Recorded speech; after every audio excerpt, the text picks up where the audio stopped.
In the great community, 100 monks, 100 disciples, decide to have a meeting outside the great palace where the great master resided. And after this meeting, they all decided to congregate and make an appointment with the great master, who accepted this and invited them in. The great master says, "Who is going to speak on your behalf?" And this monk says, "I will, your master. We have spent all our lives trying to discover that what you know, trying to discover God.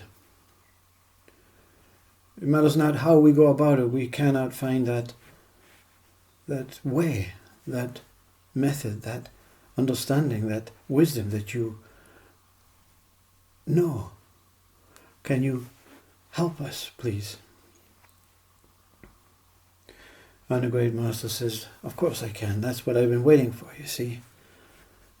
Most think they can do it on their own, but they have to go through some sort of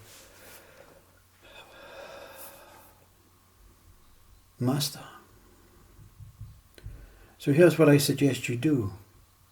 I'm glad you all came at once, because it's a great way to discover God. And that's what you want, is it not? Oh yes, that's what we want. We know that you know God, but we all want to discover that what you know.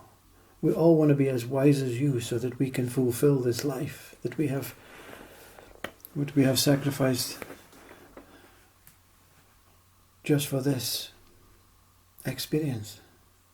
He says, "Okay." He says, "Right, what I want you to do is, I want you all to go away on your own, with no other being,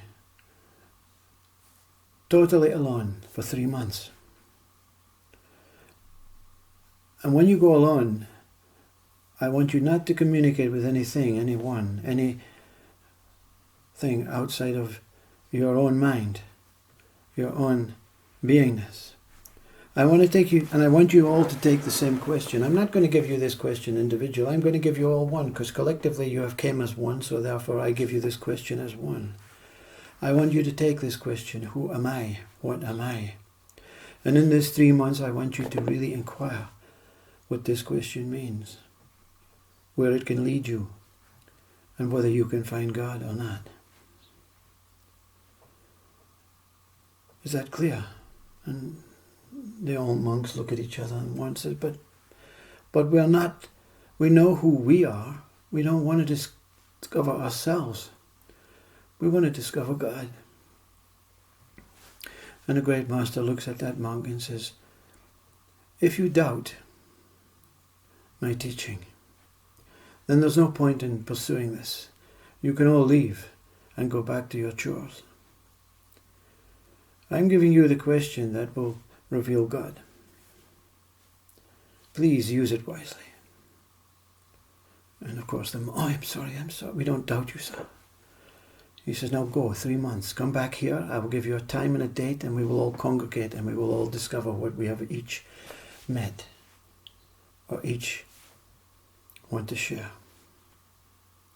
So away they go. And 3 months passes, and on that day they all congregate, coming into the temple, all greeting each other, not discussing what they experienced, until the great master invites them one at a time to come up and share their experience. Did you discover God? And the first one comes up, says, "Oh yes, God appeared as this beautiful, beautiful being, this man with a wonderful pleated beard. He enshrouded by this incredible light. He came forth. I melted. He put his hands on my head, blessed me. And I dissolved into this love that this one was projecting. I became one with God." And the great master goes, "Very good." Second one comes up. "Did you discover God?" "Oh yes, master, I did, but not like that one. My discovery was more of this light, this hollow tunnel of light that invited me in. It was like hypnotic. I walked into this light. And in this light, this beautiful, incredible, profound love, it took over me. It enshrouded me with this incredible, beautiful love, and I dissolved. And I became one with this God.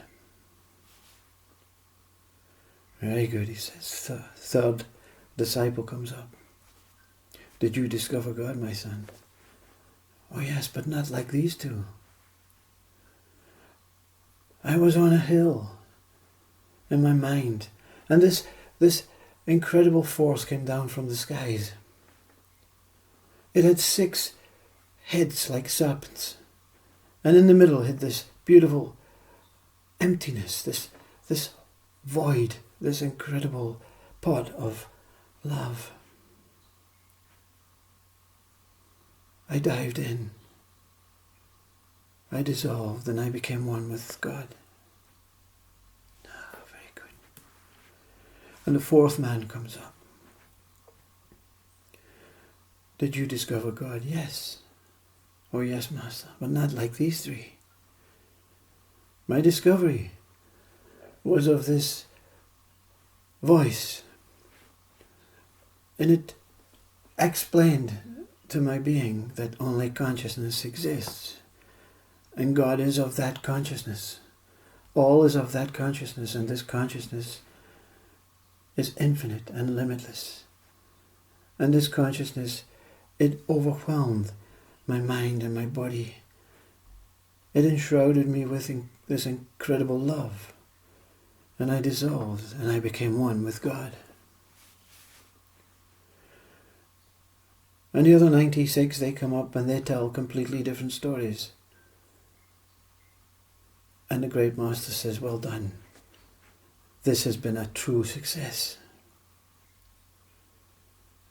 But one of the disciples spoke on behalf of the others and said, but Master, our experiences were different. How do we know what God is? Because it was not the same experience. And the great master says, your mind creates the experience. But it matters not what the journey is. It matters not what the story is. It matters not what the conditions are. You all, at the end of each experience, made the same statement. I became one with God. God is not the experience. God is not the story. God is not the images, the forms. God is the outcome of I. Each one reflected the same words. I became one with God. So therefore God is the same within these words. Take away the experience. Take away the memories. Take away the constructed stories. What remains with you now? And they all instantly and simultaneous put their hands on their chest and said, yes, I know God now. I know as God, as that changing, all-encompassing way, that path through I, through the question, who am I, reveals I alone. I alone is God. All is I.